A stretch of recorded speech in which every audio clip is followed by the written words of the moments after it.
अहम शरणम गतः। अथ श्रीमद् वाल्मीकि रामायण प्रथम खंड बालकांड 31 सर्गः। श्री राम लक्ष्मण तथा ऋषियों सहित विश्वामित्र जी का मिथिला को प्रस्थान तथा मार्ग में संध्या के समय सोनभद्र तट पर विश्राम। ओम नमः शिवाय, ओम नमः शिवाय, ओम नमः शिवाय। ओम नमो भगवते वासुदेवाय। ओम देवकी सुत गोविंद वासुदेव जगतपति देह में तनियम कृष्ण त्वाम अहम शरणम गतः। अथ ताम रजनी तत्र कृतार्थो राम लक्ष्मणो ऊषतुर्मुदितो वीरो प्रहस्तेनान्तरात्मना। प्रभातायां तु सर्वर्यां कृते पौर्वाणी क्रियो। प्रभातायां तु सर्वर्यां कृतपौर्वाणिक्रियो। अविश्वामित्रमृषीश्चान्यान् सहितावभिजगमतुः। अभिवाद्य मुनिश्रेष्ठं ज्वलन्तमिव पावकम् ऊचतुः परमोदारं वाक्यं मधुरभाषिणो। इमौ स्मो मुनिशार्दूल किङ्किरो समुपागतो आज्ञापय मुनिश्रेष्ठ शासनं करवावकिम्। एवमुक्ते तयोर्वाक्ये सर्व एव महर्षयः विश्वामित्रं पुरस्कृत्य रामं वचनं ब्रुवन्। मैथिलस्य नरश्रेष्ठो जनकस्य भविष्यति यज्ञः परमधर्मिष्ठस्तत्र वास्यामहे वयम्। ओम नमः शिवाय। त्वं चैव नरशार्दूल असहासमाभिर्गमिष्यसि अद्भुतं च धनुरत्रं तत्र त्वं द्रष्टुमर्हसि। तद्धि पूर्वं नरश्रेष्ठो दत्तं सदसि दैवतैः अप्रमेय बलं घोरं मखे परमभास्वरम्। नास्य देव ना गन्धर्वा नासुरा ना च राक्षसाः कर्तुमारोपणं सक्ता ना कथञ्चन मानुषाः। धनुस्तस्य वीर्यं हि जिज्ञासन्तो महीक्षितः नासे कुरारोपयितुं राजपुत्रा महाबलाः। तद्धनुर्नरशार्दूल मैथिलस्य महात्मनः तत्र द्रक्ष्यसि काकुत्स्थ यज्ञं च परमाद्भुतम्। तद्वि यज्ञफलं तेन मैथिलेनोत्तमं धनुः याचितं नरशार्दूल सुनाभं सर्वदैवतैः। आयागभूतं नृपतेस्तस्य वेश्मनि राघवः अर्चितं विविधैर्गन्धैर्धूपैश्चागुरु गन्धिभिः। एवमुक्त्वा मुनिवरः प्रस्थानं करोत् तदा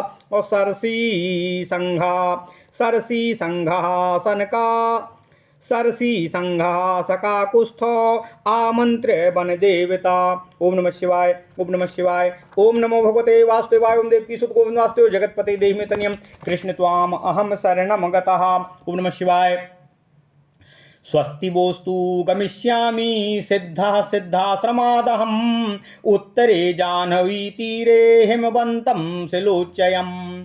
इत्युक्त्वा मुनिशार्दूलः कौशिकः सह तपोधनः उत्तरां दिशमुद्दिश्य प्रस्थातुमुपचक्रमे। तं व्रजन्तं मुनिवर मन्वगादनुसारिणाम् अशक्ति शतमात्रं तु प्रयाणे ब्रह्मवादिनाम्। मृगपक्षी गणाश्चैव सिद्धाश्रमनिवासिनः अनुजग्मुर्महात्मानं विश्वामित्रं तपोधनम् निवर्तयामास। ततः सरसीसंघः सा पक्षिणः निवर्तयामास। ततः सरसीसंघः सा पक्षिणः ते गत्वा दूरमध्वानं लम्बमाने दिवाकरे वासं चक्रुर्मुनिगणाः शोणाकूले समाहिताः। तेस्तं गते दिनकरे स्नात्वा हुतासनाः विश्वामित्रं पुरस्कृत्य निषेदुर्मितौजसः। रामोऽपि सह सौमित्रिर्मुनिस्तानां विपूज्य च। रामोऽपि सह सौमित्रिर्मुनिस्तानभिपूज्य च।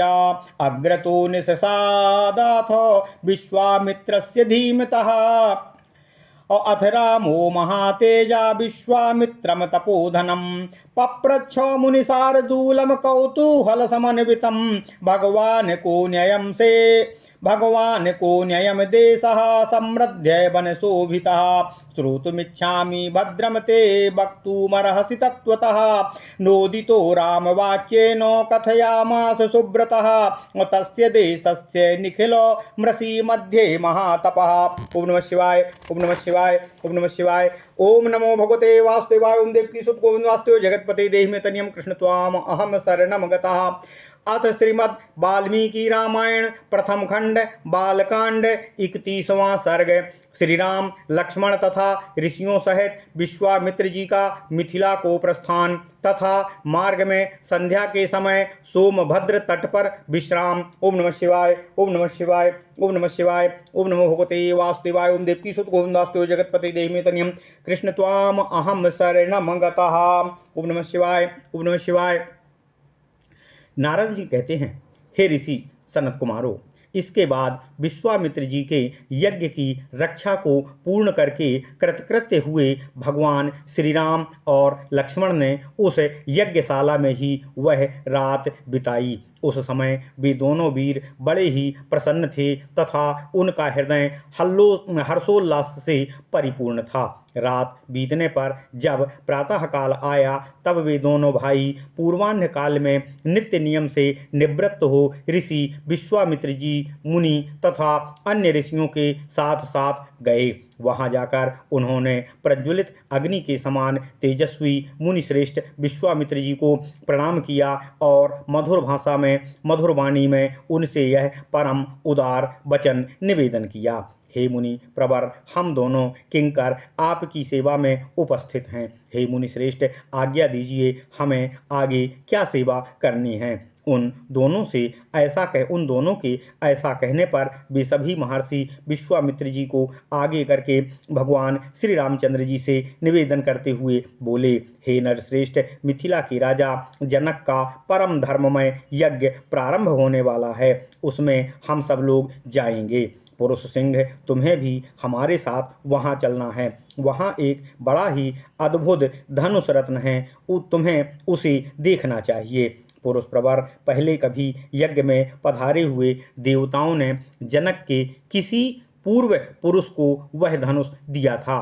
वह कितना प्रबल और कितना भारी है, इसका कोई माप तौल नहीं है। वह बहुत ही प्रकाशमान एवं दुर्गम है। मनुष्यों की तो बात ही क्या, देवता, गंधर्व, असुर तथा राक्षस भी किसी तरह उसकी प्रत्यंचा नहीं चढ़ा पाते हैं। उस धनुष की शक्ति का पता लगाने के लिए कितने ही महाबली राजा और कितने ही राजकुमार आए, किंतु कोई भी उसे चढ़ा ना सके। हे काकुस्थ कुलनंदन पुरुष सिंह, श्री राम वहाँ चलने से तुम महामना मिथिलेश नरेश के उस धनुष को तथा उनके परम अद्भुत यज्ञ को भी देख सकोगे। हे नरश्रेष्ठ, मिथिला नरेश ने अपने यज्ञ के फल रूप में उस उत्तम धनुष को मांगा था, अतः संपूर्ण देवताओं तथा भगवान शिव जी ने उन्हें वह धनुष प्रदान किया था।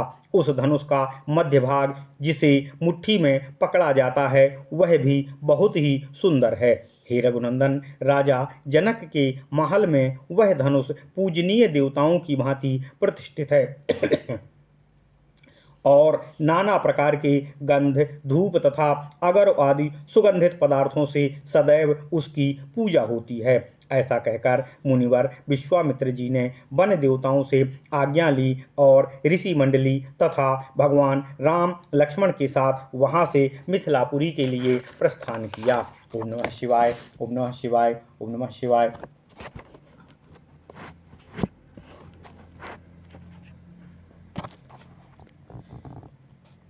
चलते समय उन्होंने वन देवताओं से कहा, मैं अपना यज्ञ कार्य सिद्ध करके इस सिद्ध आश्रम से जा रहा हूँ। गंगा के उत्तर तट पर होता हुआ हिमालय पर्वत की उपत्यका में जाऊंगा। आप लोगों का कल्याण हो, आप यहाँ सुखपूर्वक निवास करें। ऐसा कहकर तपस्या के धनी मुनिश्रेष्ठ कौशिक विश्वामित्र जी ने उत्तर दिशा की ओर प्रस्थान आरंभ किया। उस समय प्रस्थान के समय यात्रा करते हुए मुनिवर विश्वामित्र के पीछे उनके साथ जाने वाले ब्रह्मवादी महर्षियों की 100 गाड़ियां चल रही थीं। सिद्ध आश्रम में निवास करने वाले मृग और पक्षी भी तपोधन विश्वामित्र के पीछे पीछे जाने लगे।